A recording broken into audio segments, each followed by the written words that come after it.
Hello, everybody, and welcome to the PHLY Eagles podcast on a Thursday, 2 p.m. Bo Wulf, Zach Berman, the Eagles practice tonight at the LINC, open for the only time this summer for you lay people. That's at 6:30 p.m. Ahead of that, Zach and I doing our little check-in on our 53-man rosters, how things stand through the first week of camp, where our spots there to be won, who has moved the needle, who's in, who's out, all that good stuff. But Zach, I got to say, yesterday you did the PHLY Sixers show with Derek Bodner.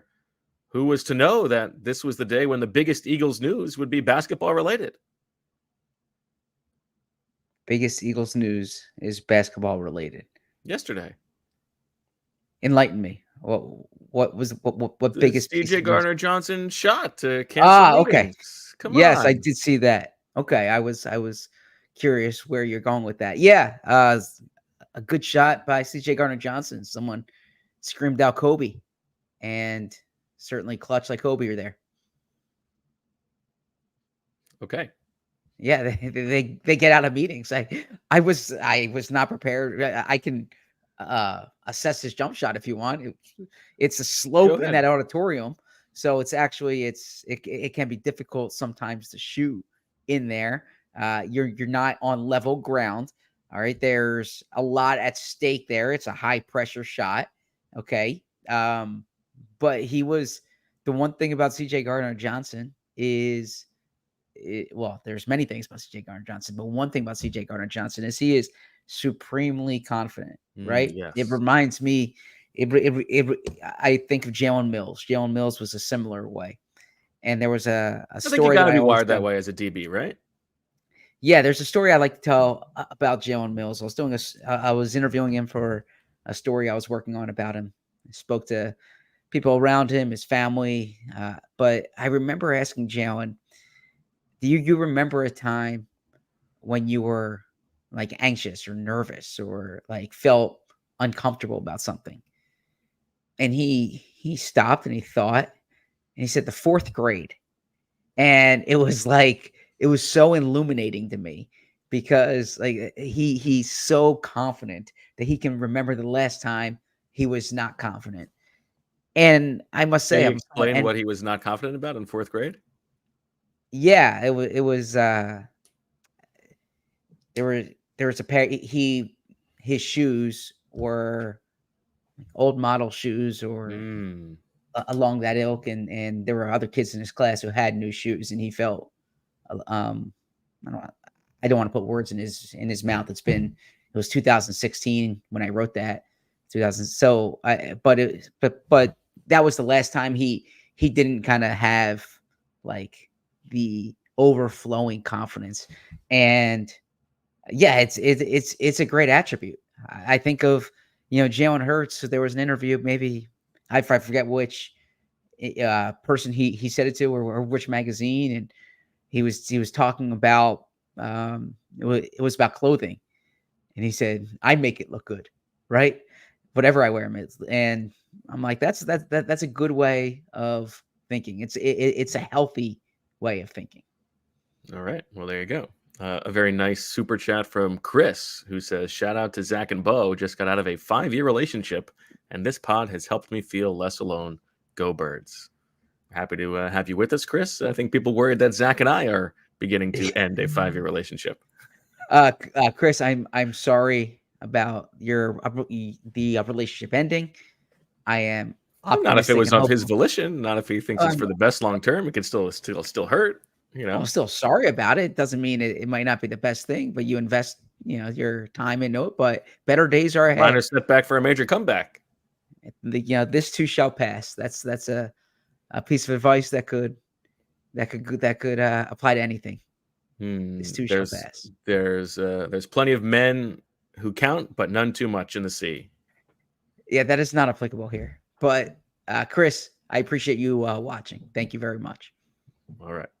Zach, let's get into this 53-man roster. Now, I approach this a little bit differently than I would have like entering training camp. To me, I think this is an interesting exercise, not as a projection for week one. This would not be the roster that I would submit if I was predicting what the week one roster is going to look like in a month.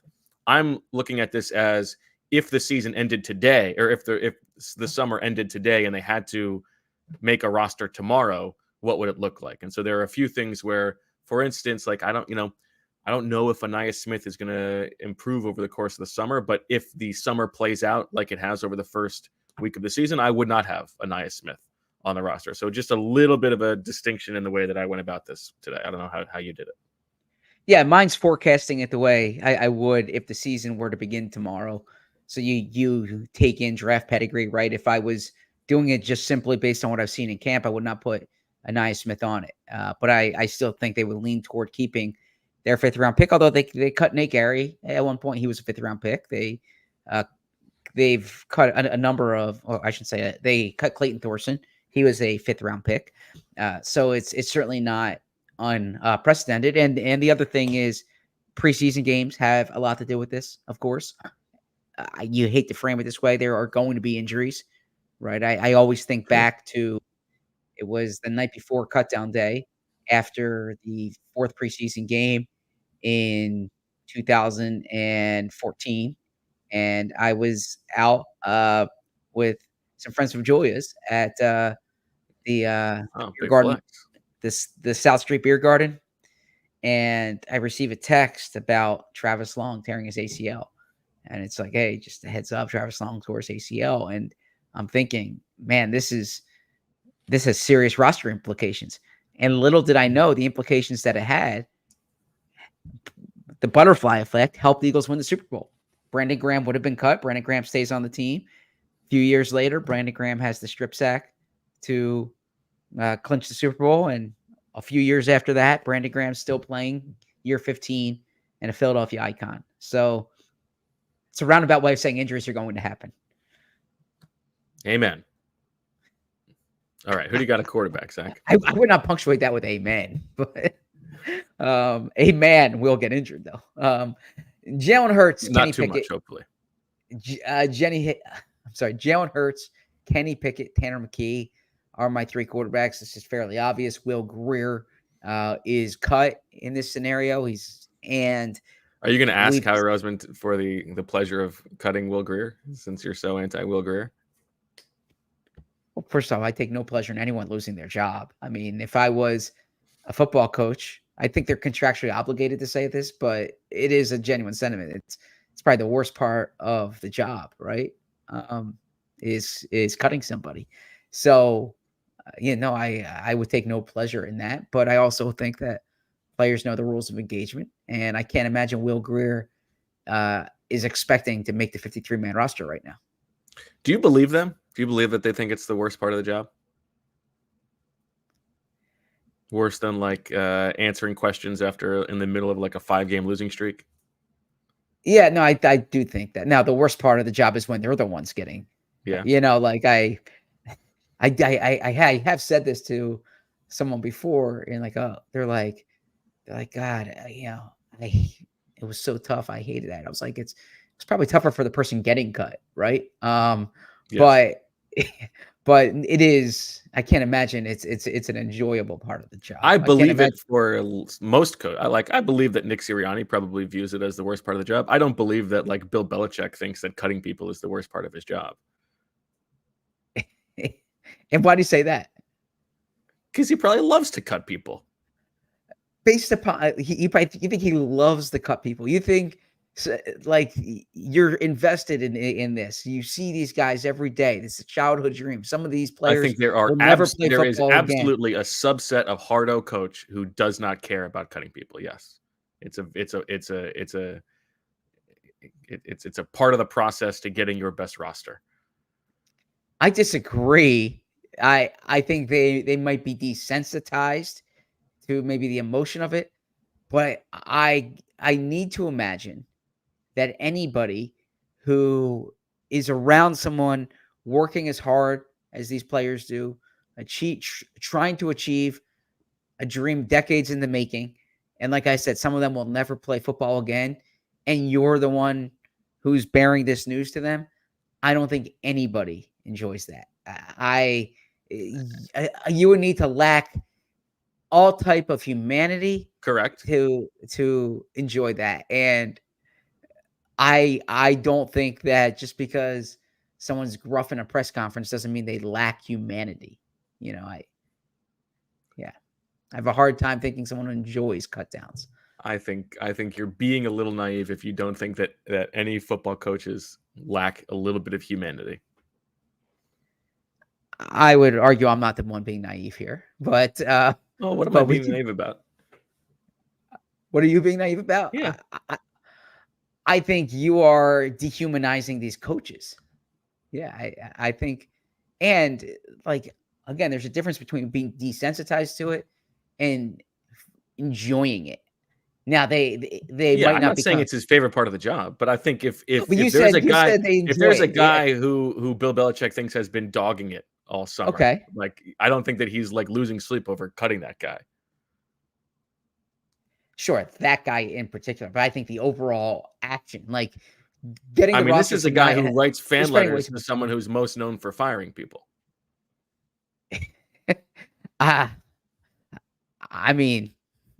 I'm not going to get into like that's his business, whatever that is. I think from a football, being around these football players, seeing what they invest in this job, seeing how much this means to them. You watch Hard Knocks and I know I'm perhaps I'm being a show for coaches here. I don't think I think that you could say they lack humanity. I don't think they are devout of humanity, right? Okay, this is one of our sillier, more I would say speculative arguments. Yes, but I don't believe it. It's the worst thing for everybody. Okay, by the way, this started because you said, "Are you going to ask to cut Will Grier?" That's how this started. Okay, just want to. If you want to know what took us on this, how we got from A to Z, it was because I was telling you that Will Grier is going to be cut. Literally, a conversation that on any Eagles podcast, I know we're differentiating ourselves, would take 13 seconds, and then you say, "Do you want to cut Will Grier yourself?" Yes. Yeah. That's the special sauce. Yes.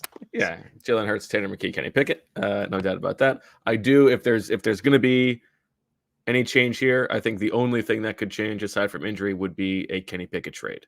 And I don't expect that to happen, but that's the only thing that I think would change this calculation. Sure.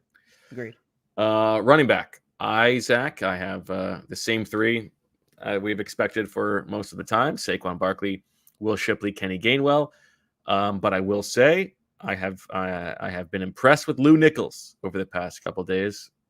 If someone's going to sneak on the roster, I would tilt more towards Lou Nichols than Tyrion Davis-Price at this point. So I have the same three that you do. I wanted to like Tyrion Davis-Price. I actually think he runs the ball hard. He can't catch, or he's not catching, and that has been problematic there.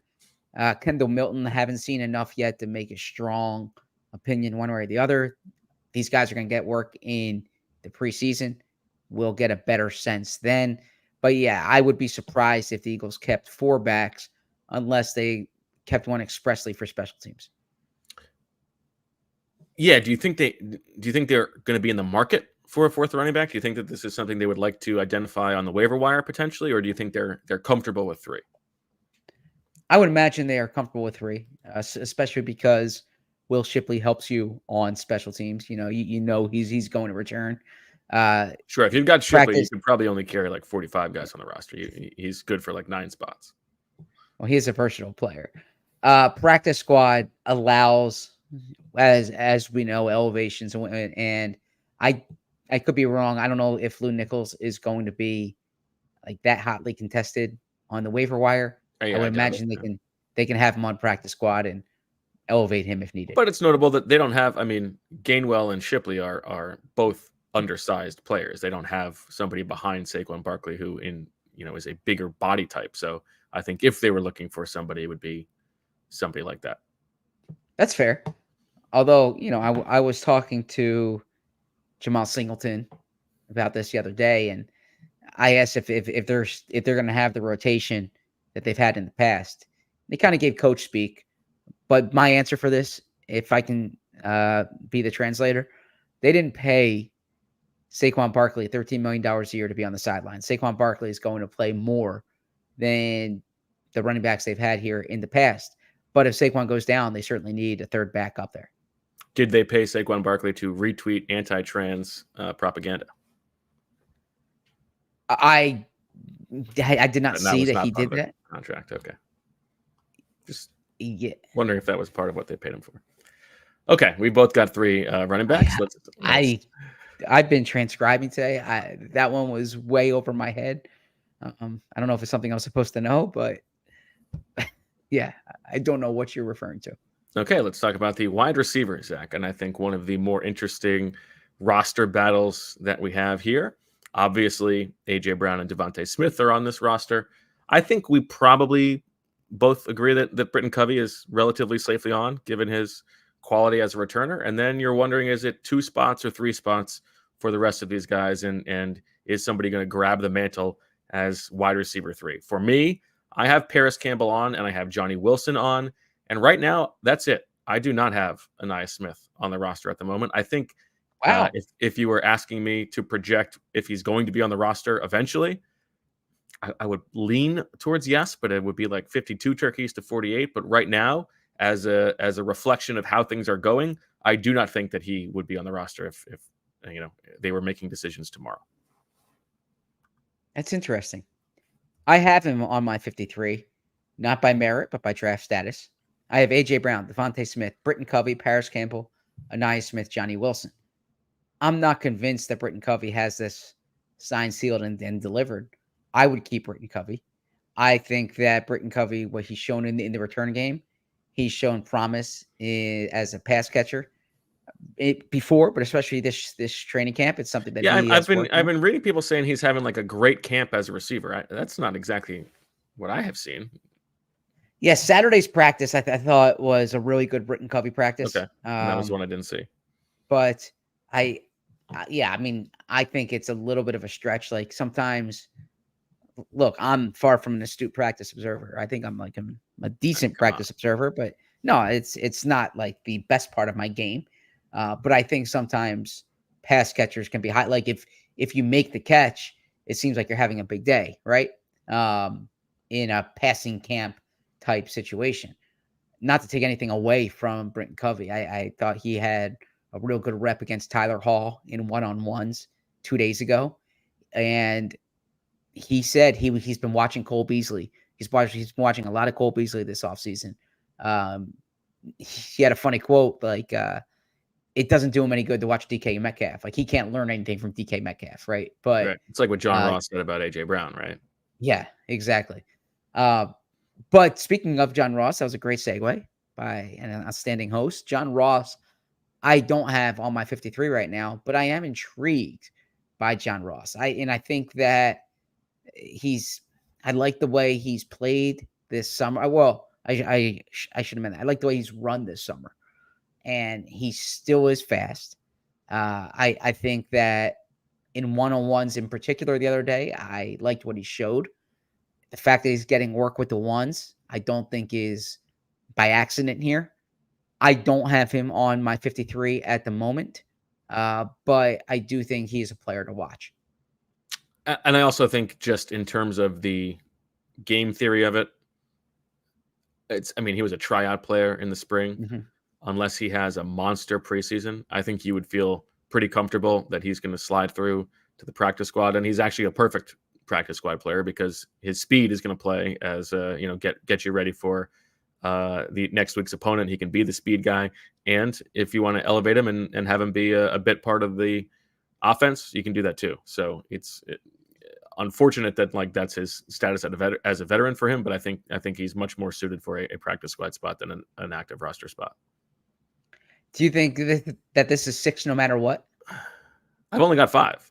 Or I'm sorry. Do you think that they'll try to keep 6? Like, do you think they'll bring in someone from the outside when I say 6 no matter what?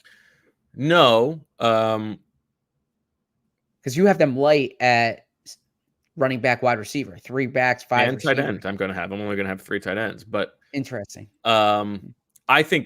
I just think I don't know that I don't think it's a number preference. I don't think they care what the number is, but I think they're definitely going to want to bring in receivers here. And Parris Campbell has had a few nice moments. Jalen Hurts early on was willing to throw him the ball in team periods. That's maybe the most notable thing. But I do think long term, this is where, when we had the conversation about should Sidney Brown be playing in September, because it's going to look, the December Eagles are going to be more suited. I think a lot of the young guys this year are not necessarily in that situation. Like, I don't think that Quinion Mitchell needs to be on the field because they have other young guy options, right? But I actually do think that unless they're trading for somebody or adding somebody, I would like to see Johnny Wilson getting more work with the ones right now, just to build that rapport with Jalen Hurts. I think he's the likeliest candidate to work his way into that rotation come midseason. So I would like to see a little bit more of that happening, but I also can't say that he has earned that opportunity through the first week of the season. He's not the most dynamic guy. He looks like a tight end out there, but I think that he brings more to the table than the other options. And I'll continue with the analysis that this is real expert type stuff here. They can't afford AJ Brown, Devontae Smith going down. They just don't have depth there. They don't have numbers there. I understand the counter is no team can afford like an all-pro going down, but some years you're better positioned than other years. I know Nick Sirianni said earlier last weekend, I forget specifically when it was, that this is the best group of like from 1 to 13 that he's ever had. I have a hard time believing Nick Sirianni on that. I don't think in my 13 years, I've seen better 1s to 13s, and I haven't seen a better top of the receiving core. Yeah, I think that's fair. You could even call AJ Brown and Devontae Smith the two aces on the outside, Zach. The two aces on the outside. Am I reading this, or do you want to? No, I'm just giving Julia a chance to flash across that transition. Gotcha. Let's talk about ace. This is our first PHLY Eagles ace read. I mean, best jingle in the business. Ace is the place with the helpful hardware, whatever it is. So good. I mean, it's been in my head all day long because Ace is the place to go. If you've got a leaky pipe at Ace Hardware Home Services, they are around the block with everything you need to fix it, including the person to do the fixing. If you've got an air conditioning issue, they've got a person for that. If you've got a faucet that you said that you would fix last fall, but you haven't got around to it, well, they got a person for that too. Because now Ace is not just the helpful hardware folks, but they're also the helpful home service and repair folks. From plumbing to heating and cooling, they've got the trusted pros to help keep your home humming all year long. Ace Hardware Home Services, we're bringing helpful home, the helpful you love, from the store now to your front door. Visit Ace Hardware Home Services online at www.acehardwarehomeservices.com to get you started on your next project. Love an ace. Let me tell you about Rocket Money. I have credit card alerts on my phone, and something came up, and I'm like, shoot, I should have canceled that. And I know the place where I can get that canceled is Rocket Money. How much do you think you're paying in subscriptions every month? The answer? Probably more than you think. Over 74% of people have subscriptions they've forgotten about. Thanks to Rocket Money, I'm no longer wasting money on the ones I forgot about, except for the one that came across my phone today. Most Americans think they spend about $62 per month on subscriptions, but get this, the real number is closer to $300. That's literally thousands of dollars a year, half of which we've probably forgotten about. Thankfully, Rocket Money can find a bunch of subscriptions you forget about, and they help you cancel the ones you don't want anymore. Rocket Money is a personal finance app that finds and cancels unwanted subscriptions, monitors spending, and helps lower your bills so that you can grow your savings. With Rocket Money, I have full control over subscriptions and a clear view of expenses. I can see all of the subscriptions in one place, and I can see something I don't want. Rocket Money helps me cancel it with a few taps. The dashboard shows this month's spending compared to last month, and you can clearly see your spending habits. Rocket Money will even try to negotiate lower bills for you by up to 20%. All you need to do is submit a picture of your bill, and Rocket Money takes care of the rest. They'll deal with customer service for you. Rocket Money has over 5 million users and has saved a total of $500 million in canceled subscriptions, saving members up to $740 a year when using all of the app's features. Stop wasting money on things you don't use. Cancel your unwanted subscriptions by going to rocketmoney.com/PHLY. That's rocketmoney.com/PHLY. rocketmoney.com/PHLY. All right, Zach, let's talk tight ends. And I just want to let the audience know, by the way, as we are doing this, a few of the Eagles are meeting with reporters virtually. The schedule is different than it typically would be. Typically, we'd be at practice in the morning, talking to players in the afternoon. Because it's a night practice, these guys are meeting virtually. I think Lane Johnson and maybe A.J. Brown, Jalen Hurts, the number of guys are coming through. But if anything is said that is pertinent to you, we will tell you on tomorrow's show, and you can bet I will have it up on my Twitter account as well. You can bet your life on that bad boy. Just trying to serve the audience, right? Trying to keep them coming to this pizza store. That's right. Okay, tight end. Who do you got, Zach? My tight ends are, well, this is obvious. Dallas Goedert, Grant Calcaterra. Actually, it's not obvious. I have CJ Uzomah. CJ Uzomah hasn't necessarily blown the doors off here in terms of like they need to keep him. But Albert O hasn't either. EJ Jenkins made a few nice catches, but I don't have them keeping EJ Jenkins. McCallum Castles. I know there's some McCallum Castles buzz in the media corps. It's not palpable yet, but that's the thing about a buzz is it starts and then you start to hear that bee around you, and then all of a sudden it's like swarming, right? And you get stung, yeah. So McCallum Castles, there is some you ever been buzz stung there. by a bee? I have once, actually. Only once. Huh. What happened? How about you? I think a couple times, 3 times or so. I remember the first time I got stung by a bee. I was maybe like 6 years old, and I fell off my chair at a restaurant. That's the memory in my head. When you think of bee stings, what do you think of? When I think of bee stings, what do I think of? The movie where Macaulay Culkin dies? Yes. Yeah, that's exactly what I think of. Yeah. The end of that movie when he gets stung. Yeah. What is that? My Girl? Is that what it's called? Maybe so. I forget. Yeah, it is My Girl. Yeah. So who are your 3 or 4? Yeah, I've got Dallas Goedert, and I'm curious. I was talking about this on the morning show this morning with cousin VG about Dallas Goedert, so I'm curious to hear your expectations. But I've got Grant Calcaterra, and then right now I do not have CJ Uzomah on the team. He hasn't done enough to earn that roster spot. Maybe they eventually keep him. Right now, this is the distinction between right now versus the projection. If I'm guessing who is going to make the roster right now, I think I would put McCallum Castles on it. I think the Eagles would like to keep the streak of one undrafted guy. He would be the one. There's a bit of a stole to him. You get the 4 years of cost control, but right now the one who I think has earned it and has done more, I got EJ Jenkins on my August 2nd 53-man roster. I think he has looked good. He's got a nice rapport with Tanner McKee, and I think he's made plays dating back to the spring. So I'm giving a little shout out to EJ Jenkins for right now. I'm going to have my tight end and eat it too. And what about EJ in particular? He gets open and he makes plays.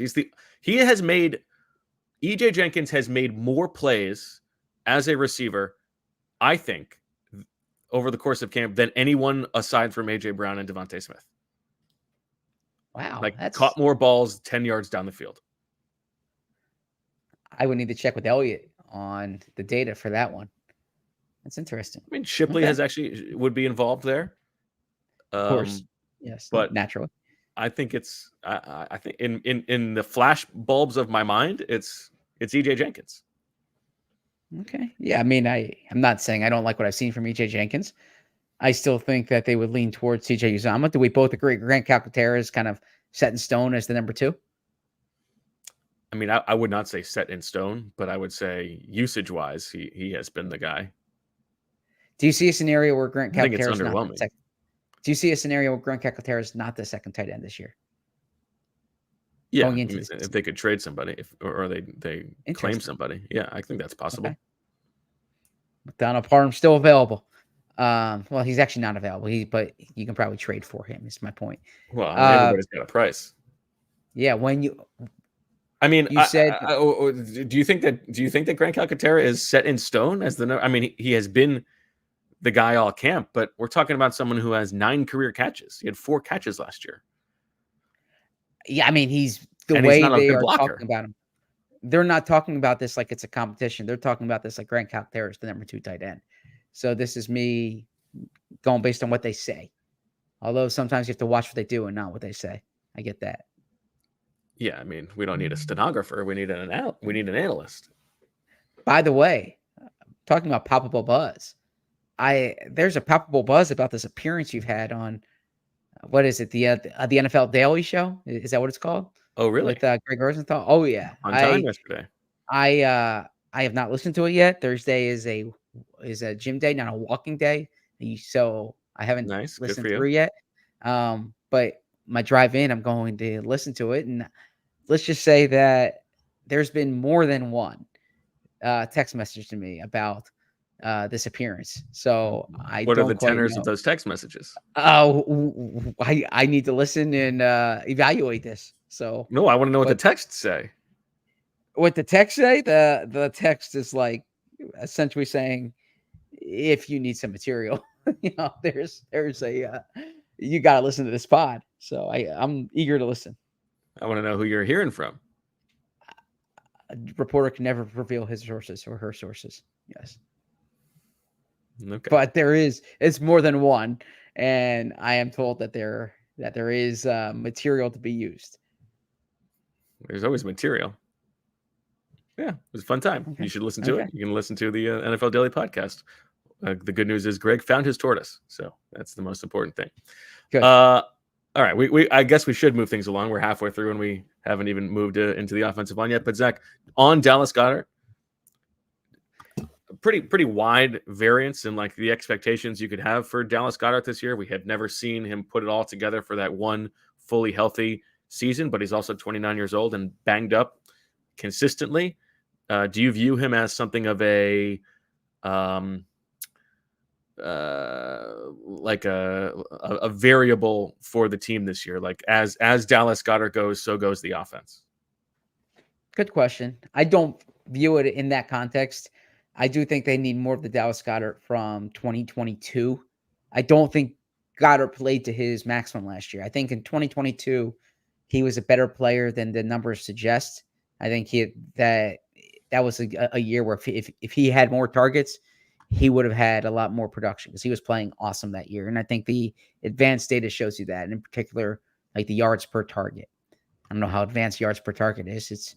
It's yards divided by targets, right? But I would say last year, I actually didn't think Goddard played as well as he needed to play. And I think that he can raise the offense, but I don't think he is like the big variable for the offense. Yeah, I think that's fair. I agree that he did not just physically look as threatening in the open field last year as he was, and the numbers do bear that out. He was not as productive after the catch. I would like to see, I think the 2022 version of Dallas Goedert would make a big difference in this offense versus if he's just sort of on a steady decline and all of a sudden that number 3 option in the passing game is not as dynamic as it could be. Yeah, I think he's playing for his Eagles future here. I think that if he doesn't have a good year, even if he has a middling year, then I think everyone in Philly is going to know who Colton Loveland is or who Oscar Delp is next year. I would like, just as a note, I'd like you to start just making up names for these. Oh, really? I think that would be fun because that was just gibberish to me. Oscar Delp? Oscar Delp is awesome. Yeah, he's the top 10 in Georgia when Brock Bowers went down last year. Oscar Delp. And he was awesome. Yeah. Colton Loveland in Michigan. Dude can play.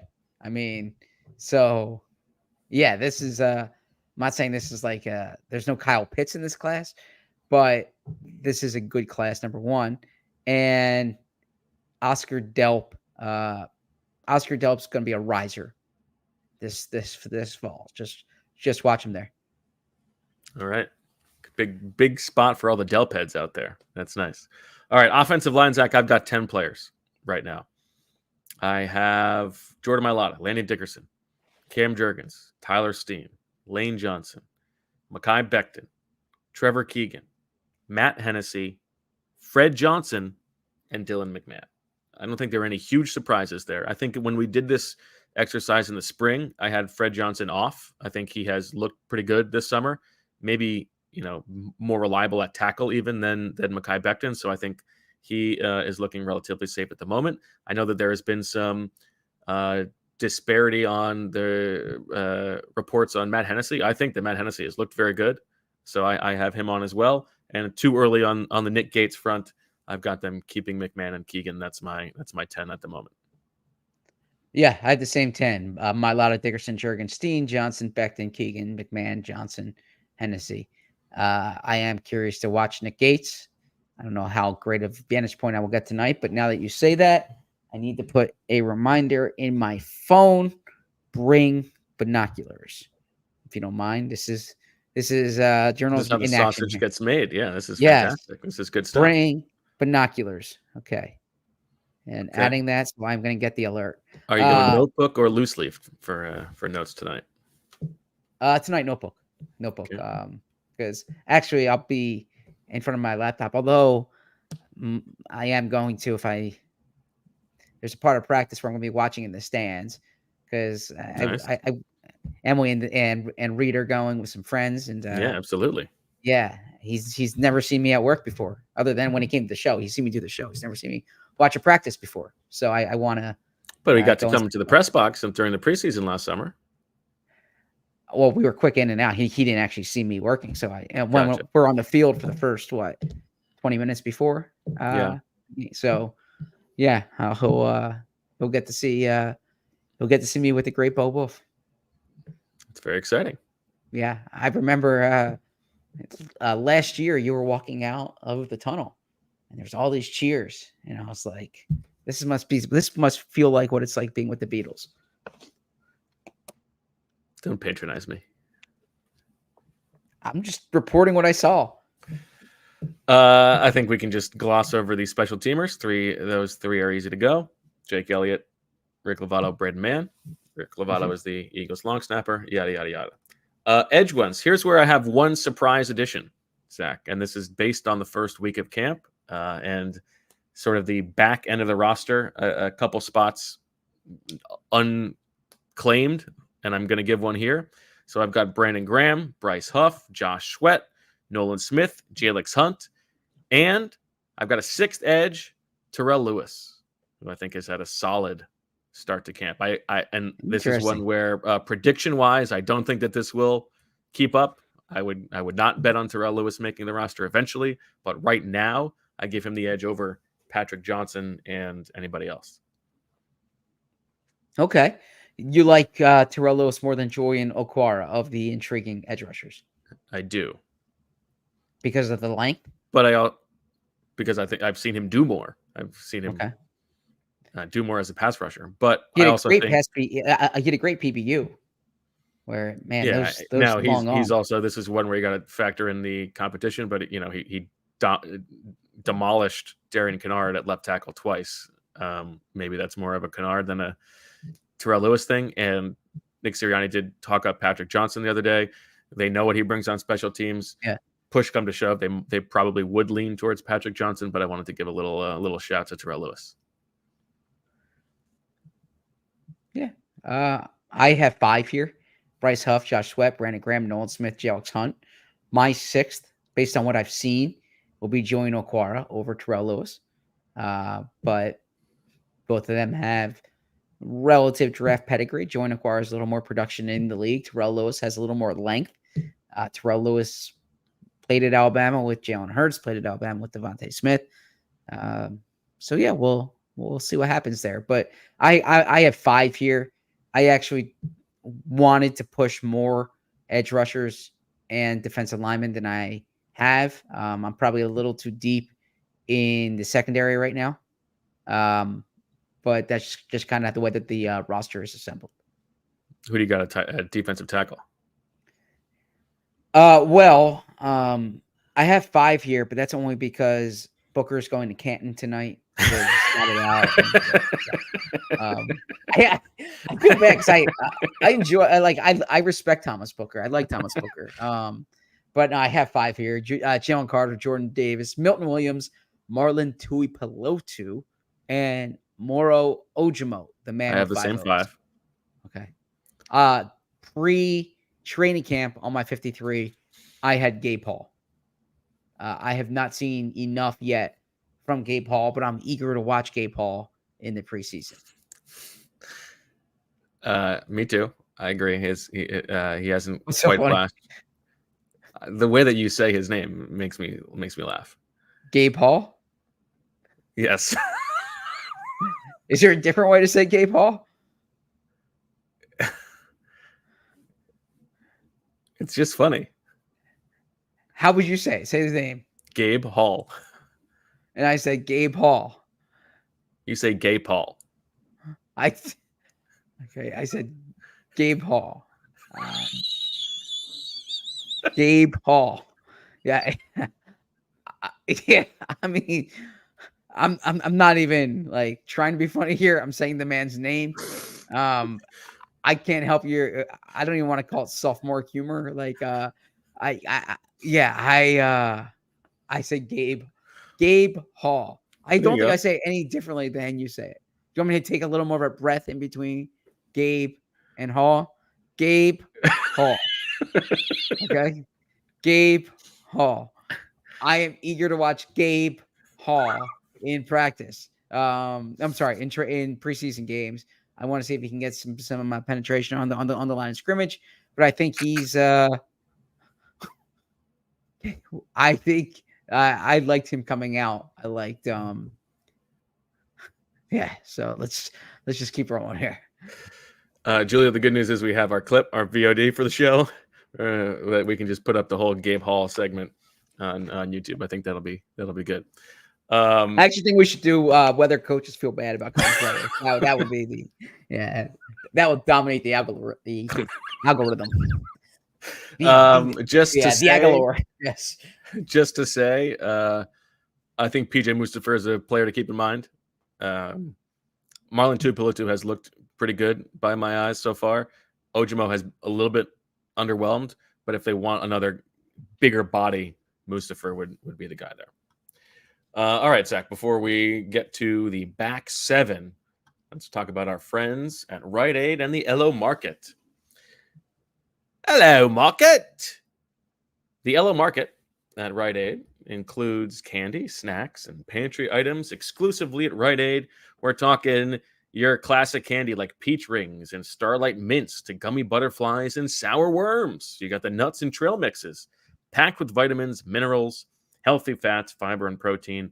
You got popcorn, buttery, sweet and salty, cheddar and sea salt. I am out, Zach, on sweet popcorn. Not for me. Are you like a kettle corn guy? I do like a kettle corn, yeah. Huh. Hate it. Give me butter and salt on my popcorn, or give me nothing. Give me death. I'm not a big salt guy, but proceed. You're not a big salt guy? No. Just in general anti-salt or what? Yeah, for health reasons. Yeah. Well, yeah. I mean, I'm not advocating for the health of salt, but do you not like the taste of salt? No. Finish the ad, and then we could do 30 seconds on it. That's part of the ad, because if you eat enough salt, maybe you're going to need some pharmaceutical help at Rite Aid too. I'm mindful of blood pressure with and so salt is a big part of that. Okay. There's also beef jerky, granola, and pantry staples like honey and seasonings. So next time you're popping into Rite Aid, don't forget to check out the LO Market. If you've got a snack attack, get LO Market delivered same day or buy online, pick up in store. Go to riteaid.com/shop to order. Indeed is a company after my heart because they are driven by the search for better. But when it comes to hiring, the best way to search for a candidate isn't the search at all.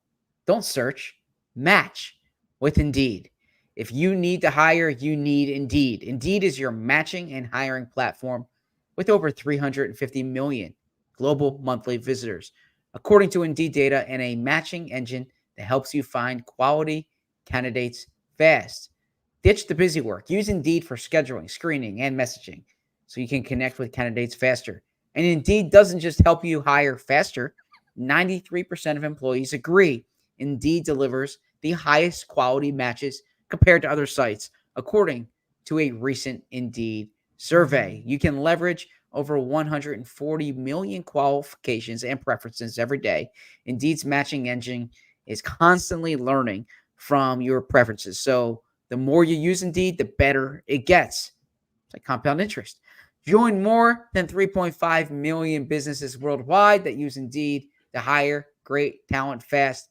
And listeners of the show will get a $75 sponsored job credit to get your jobs more visibility at Indeed.com/AllCity.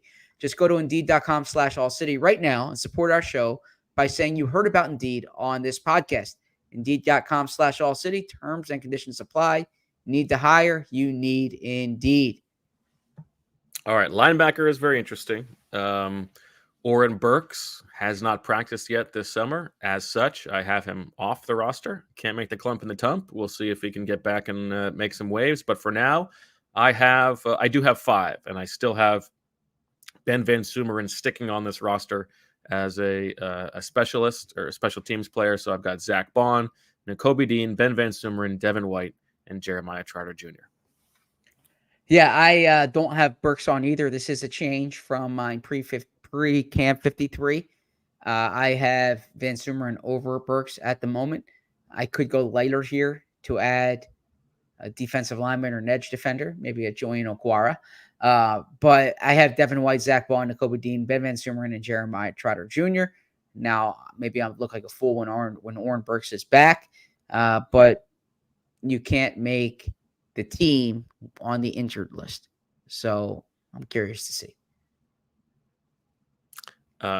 Super chat from Jalen All Sicko Dio Made says, Gabe Hall, Gabe Hall, Gabe Hall, Gabe Hall. We're contractually obligated to read that, Zach. All right. That leaves, how many spots do you have left for the secondary? I have 11 spots. Or I'm sorry, 10 spots for the secondary. 10 spots. I have 1, 2, 3, 4, 5, 6, 7, 8, 9, 10 as well. So we both have 10. Who are your 10?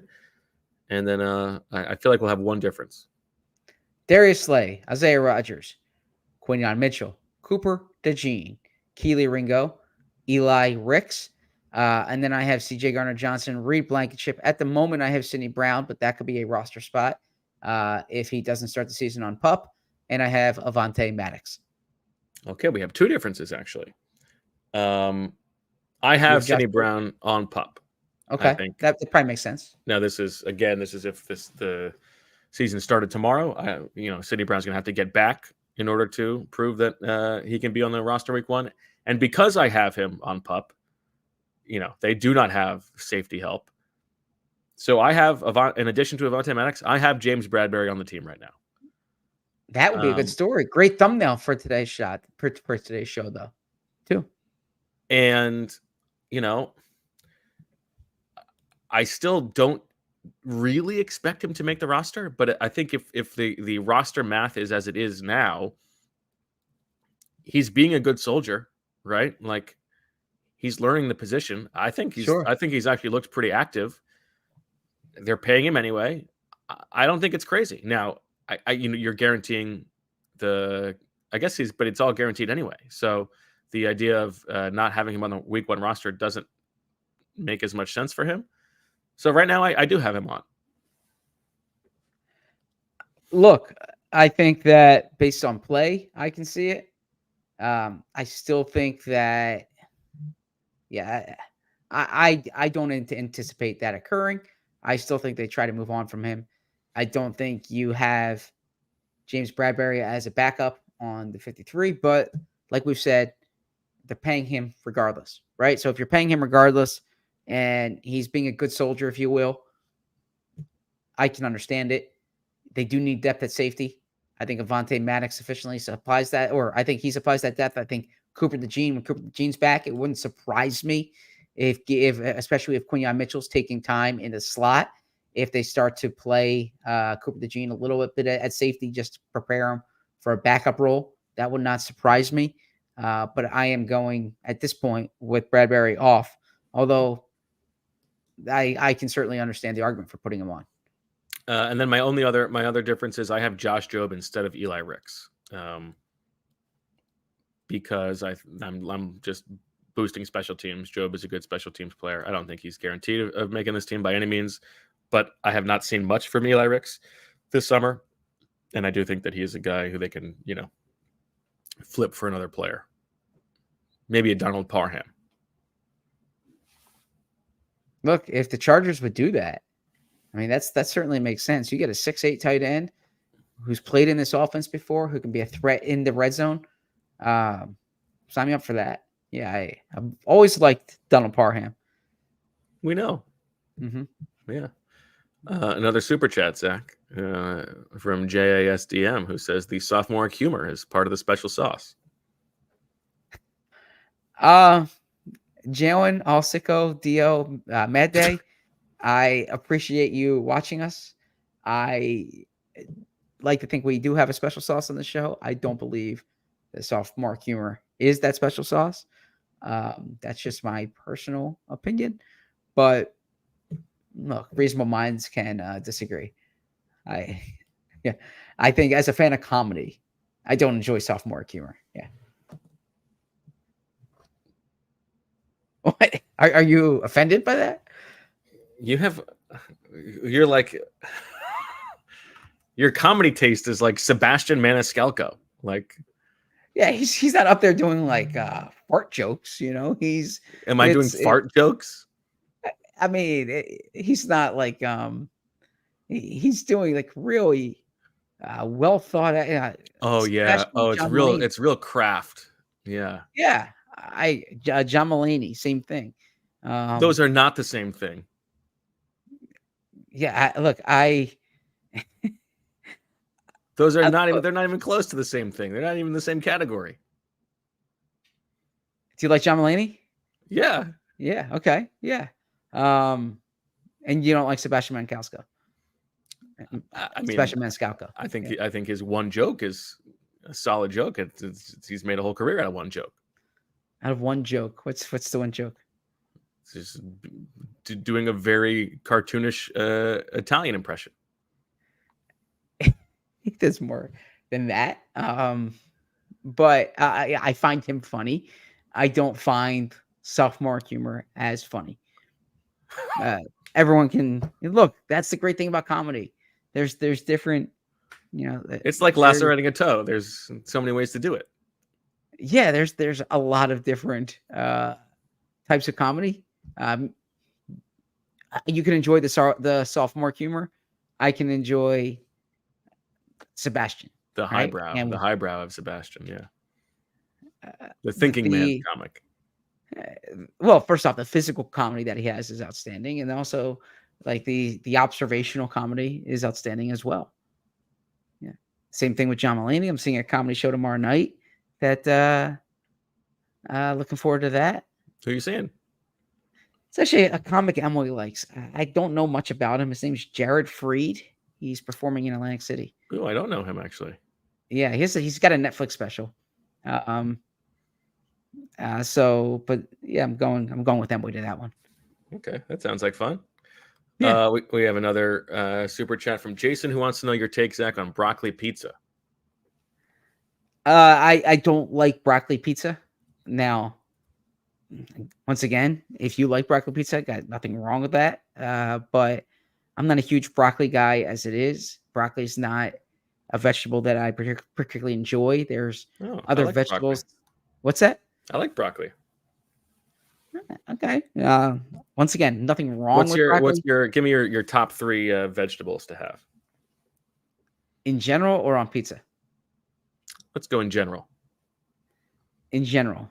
Let's go with, well, are we like doing the technicality tomatoes are fruits kind of thing? Yeah, let's not include tomato.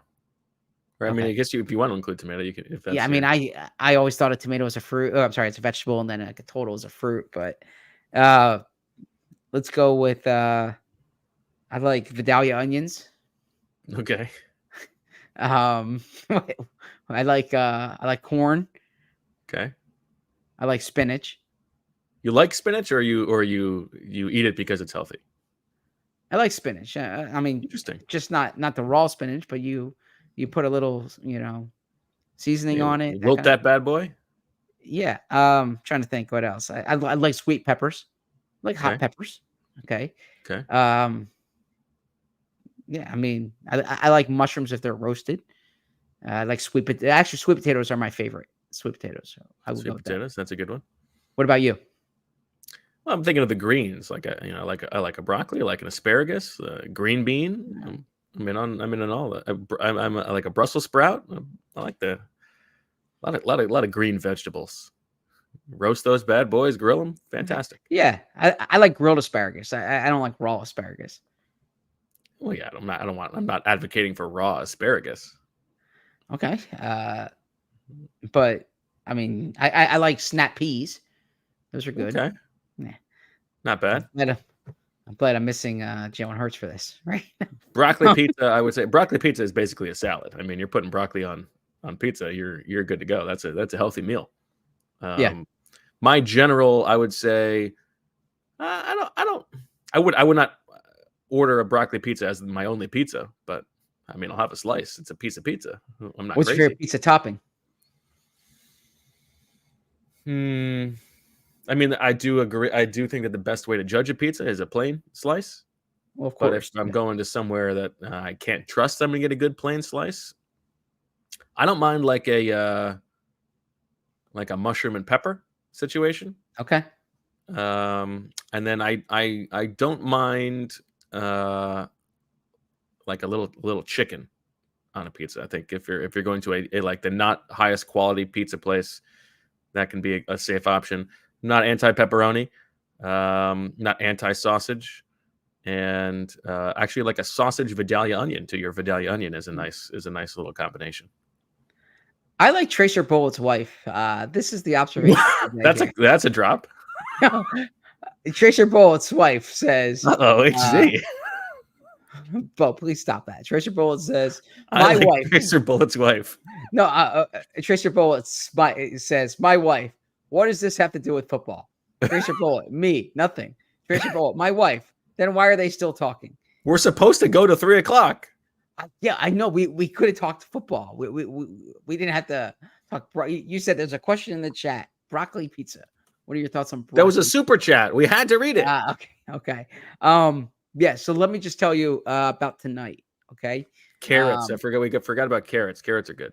Yeah, carrots are good too. Okay. So the Eagles are on the practice field tonight, 6:30. They are not practicing. They have a walkthrough tomorrow. They have an off day Saturday. I'm curious when we talk to Nick Sirianni tonight why they structured the schedule the way they did, because this is the thick of camp, and they basically have one practice in a 5-day span. It's weird, and then they're going to practice 4 days in a row, right? Yeah, very weird. So we'll find out about that. But I think overall, what to watch for tonight, I actually think they're going to show more than you expect. Like, I don't think it's going to be a nothing practice. I think I think it's going to be a scrimmage heavy practice, right? But I think if you're going tonight, you'll be able to ascertain some things. I don't think they're not going to do anything out there tonight. It's not going to be a great like O-line, D-line night, right? They're confined to one field, but it should be a fun practice to watch. I imagine they'll go about an hour and a half. So you're thinking like 6:30 to 8. I'm curious to see what kind of crowd it is. It's a hot night, but it's a nice night out. No Phillies game. So I'm expecting, probably see, 40, 50,000 people there tonight. The only practice of the summer. Tickets, it goes to a good cause, the Eagles Autism Foundation. And yeah, but so we will have a show tomorrow where we will talk about what we saw in tonight's practice and some other material. But then, as Bo alluded to, next week, really, is the thick of training camp. Sunday, Monday, Tuesday, Wednesday. 4 consecutive practices. Big, that's the only 4-day stretch during camp. And what you also have to understand is after that stretch, it becomes very fragmented. They have a game next Friday, right? And then they go to New England for one practice the following week. And then they have a game, and then they have there's like a week there leading to the 3rd game, right? And then the eyes start to turn toward Brazil. So for like the traditional training camp, the 4 days, Sunday to Wednesday, I think is the most important stretch. And I would the only thing I would add to that is we forgot about cauliflower. Like a cauliflower. I thought the only thing you would add to the practice part of it, yeah, you like a cauliflower, okay. Bok choy, radicchio. Yeah, I took my children to a pizza spot last week, and I had cauliflower crust. I was trying to be on the healthier side. It actually was pretty good. Didn't taste good. Oh, really? Yeah. It wasn't bad. It wasn't the same, but it wasn't bad. Could be a lot worse, right? Yeah, it could be a lot worse, but could be a lot better too. I'd rather just have a slice of pizza and eat some cauliflower than, mix it all together. The whole point, though, is like to reduce the carb intake, right? I understand the point. I'd rather live my life. Okay. I don't think reducing carbs should be a controversial take. I'm sorry. No, but I'm just saying, like, eat the thing you like and eat some other healthy stuff too. Don't you're ruining 2 things if you're having cauliflower pizza. I know how you feel about preserving personal liberties. I get that. So yeah. No, I'm with you there. Actually, but the Khalif mentions the cauliflower rice. Actually, I don't mind a cauliflower rice. I'm curious what BG's talking about right now. He's still going. Okay, well, I have the second screen here, but I obviously can't hear it. I'll let you go. No, so go ahead. just as an observational thing, it's you can tell like from the non-verbal watching, right? It's how some of these questions are very long, right? Because if you see like the player sitting there for for like 40 seconds not saying anything, right? The question is still going on. So well, let's hop to it then, Zach. We will close the show now. Thanks everybody for watching and listening. Back tomorrow at 2:00 to talk about what we see tonight at the LINC. For all of us at PHLY, we thank you for listening and watching. Make sure you like and subscribe and all that good stuff. Stay tuned for Anthony's show in the morning. And as always, we love you. We all silly like the mayor.